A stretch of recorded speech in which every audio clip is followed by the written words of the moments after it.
How does Howard Shore achieve such emotion in his music?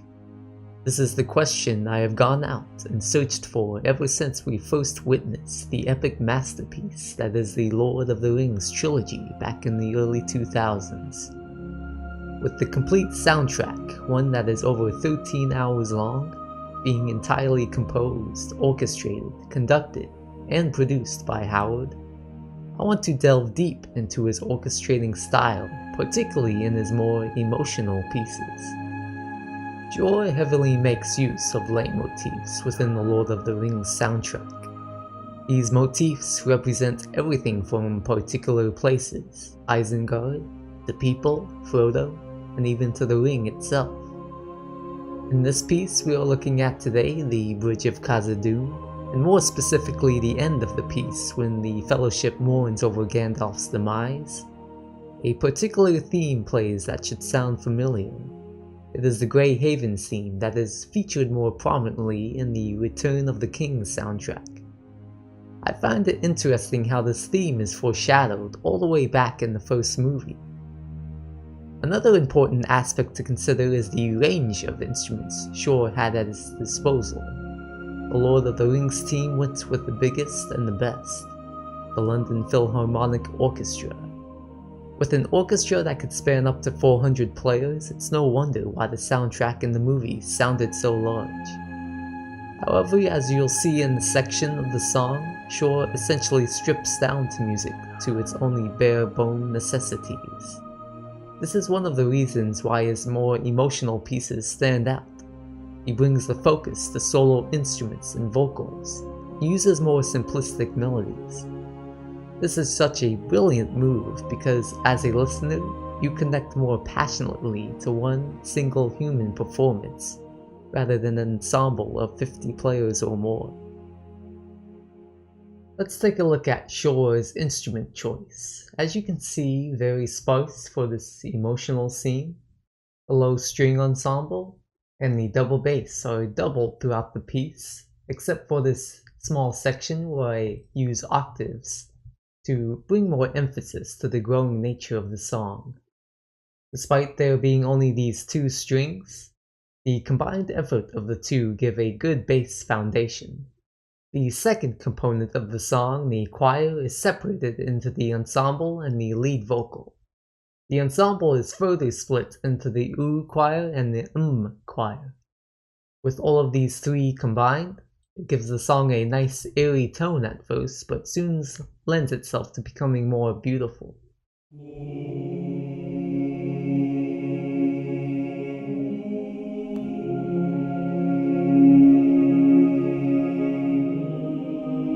The lead vocal is sung by a female vocalist. In the original song, the vocalist prominently uses the E vowel. This, I believe, separates it more from the other choir.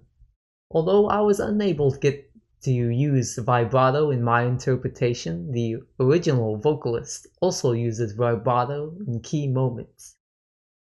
Timpani are only used for the emphatic thump at the beginning. These timpani play exactly at the point when Frodo and Gandalf lock eyes. Quite a powerful sound that reverberates throughout most of this introduction. The timpani are immediately followed up by two low strings note, and after the climactic battle with the Balrog of before, subtracting everything down to just a simple note and instrument is a fantastic way to set the stage for the emotion to come.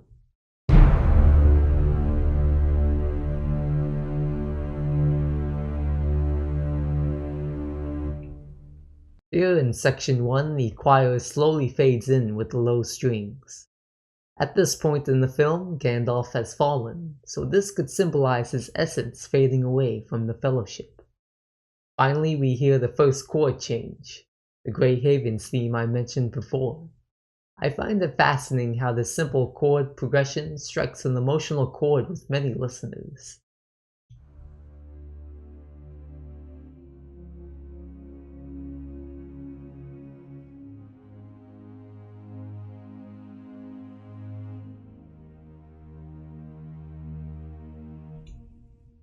Perhaps these simple chords represent a callback to simpler times when Gandalf was still with them. Usually it's not the grandiose times we miss with people, but the everyday life we have with them.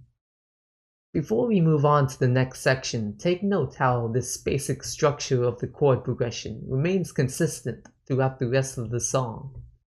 The last chord even ends on the same F minor chord. If you want to learn how to compose, you must add dynamics to your pieces. Without the ebb and flow that glides the song along, most music would seem uninteresting and especially unemotional. In fact, one of the most vital aspects of adding emotion to music is to effectively use dynamics. You can see this is what I've done in my recreation of the piece, by automating the modulation of the song in each instrument. The pattern of the dynamics in this song has this rise at the beginning of the chord until it reaches the vocal change right here, and then it falls until the next chord change, then a rise, and then you can see it falls a final time here. This pattern remains unchanged in the subsequent passages, although the song does get gradually louder in the later parts. Melody writing is a crucial aspect of the Lord of the Rings soundtrack.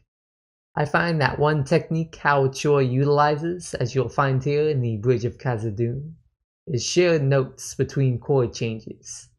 This is evident right from the beginning of the vocal line. In these two simple chords, an F minor right here, and a C sharp major, both share the F that's sung by the lead vocalist here. I added the vocal line here so you can easily see.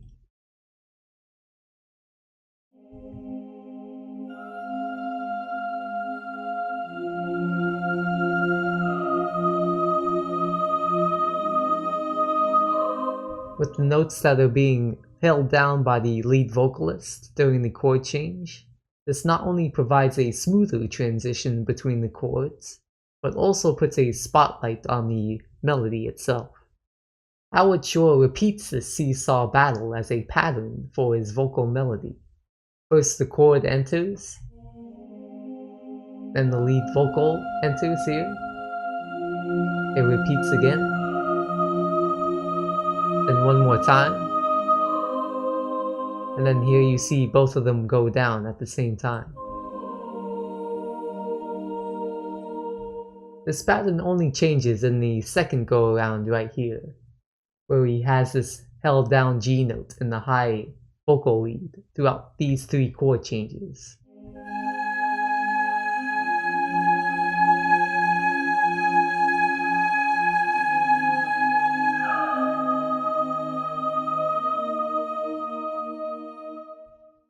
Now, of course, Howard doesn't just choose any of the 12 notes of an octave. He chose to place these vocal notes at certain intervals to give a unique effect. In the first line, the melody begins on the tonic, the F, with the F minor. This cements the F as the dominant note in the chord. When the chord shifts to C sharp major, the F now turns into a third interval. Even though the key is now C sharp, the double of the low F here and the lead vocal F makes the chord seem like it's only changing its inverted position. The next vocal note, the D sharp, gives the song some tension that is quickly relieved in the next chord change. This tension note right here is the second interval of the C sharp, but in the next chord it becomes a pleasing fourth interval. The vocal descends down diatonically here until reaching the final chord, a final fifth interval with the D sharp major. As you can see, Shore combines different intervals between notes and the chord. I can show you more about the relationship between melody and chord in the following sections, but I think you get the point. So as I play the song in full, take note of the things we've discussed before. How the simple chord progression that repeats throughout the song signifies the simpler times with Gandalf. The dynamics of the strings and choir, how they go up and then down, how the melody line complements the chord changes, and the nice fade out at the end.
Now, as you've seen, writing an emotional piece is a lot less complex than many make it out to be.